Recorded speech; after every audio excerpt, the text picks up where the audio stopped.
रक्षणासाठी चक्क कपडे काढून पैलवानासारखा व्यायाम करतोय, पैलवानासारखा जोर काढतोय. आणि हे दृश्य पाहून माझा भगतसिंग तो अधिकारी कावराबावरा झाला, अस्तव्यस्त झाला. आणि त्या अधिकाऱ्यांनी भगतसिंग सुखदेव राजगुरू यांना थांबवलं, विचारलं,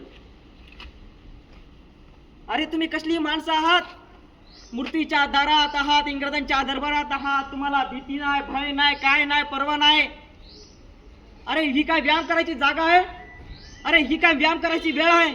अरे ही काय व्यायाम करायची परिस्थिती आहे?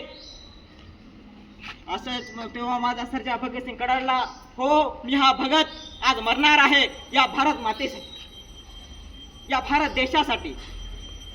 पण आम्ही पुढच्या जन्मीची तयारी करत आहोत. जेव्हा आम्ही पुढचा जन्म घेऊन येऊ तेव्हा तुमच्या आम्ही नरडीवर बसणार आहोत.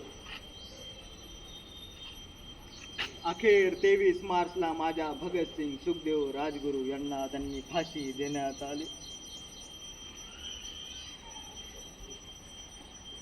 पाहून शौर्य तुझे मूर्तीही नतमस्तक झाला, पाहून शौर्य तुझे मूर्तीही नतमस्तक झाला. अरे पाहून शौर्य तुझे मूर्तीही नतमस्तक झाला. आणि माझ्या भारत देशासाठी माझ्या भगतसिंग सुखदेव राजगुरू यांनी आपल्या प्राणाची आहुती दिली आणि अमर झाले. इन्कलाब जिंदाबाद! अरे बोलो इन्कलाब जिंदाबाद! इन्कलाब जिंदाबाद! आणि असाच आपण थोड्या मोठ्यांच्या जयंती साजरी करतो, मोठमोठे उत्सव साजरे करतो आणि ते आपण करायलाच पाहिजे. पण त्याच्याबरोबर मला वाटतं की आपण त्यांचे जयंती साजरी करतो, मोठमोठे उत्सव साजरे करतो, त्याच्याबरोबरच मला असं वाटतं की त्यांचे आपण चांगले विचार, त्यांचे गुण आपल्यामध्ये आत्मसात केले पाहिजे. आणि जेणेकरून आपण भारत देशाला काहीतरी आपण चांगलं देऊ शकल. तुम्ही म्हणता काय देऊ शकल? मी म्हणतो चांगला नागरिक म्हणून देऊ. तुम्ही म्हणता चांगला नागरिक म्हणजे काय असतं? मी म्हणतो ज्या नागरिकमध्ये समता राहते, ज्या नागरिकमध्ये समभाव राहते, ज्या नागरिकमध्ये धर्मनिरपेक्ष राहते, ज्या नागरिकमध्ये माणुसकी राहते, ज्यामध्ये दयाळूपणा राहते, ज्या नागरिकमध्ये आपुलकी राहते, अशा विविधतेने नटलेला नागरिक आपल्याला आपल्या भारत देशाला मिळवून द्यायचा आहे. आणि ते देणार कोण? तुम्ही आम्ही. आणि आपल्या भारत देशाला मिळवून द्यायचं आहे जेणेकरून आपल्या भारत देशाला आपल्याला समृद्ध बनवायचं आहे.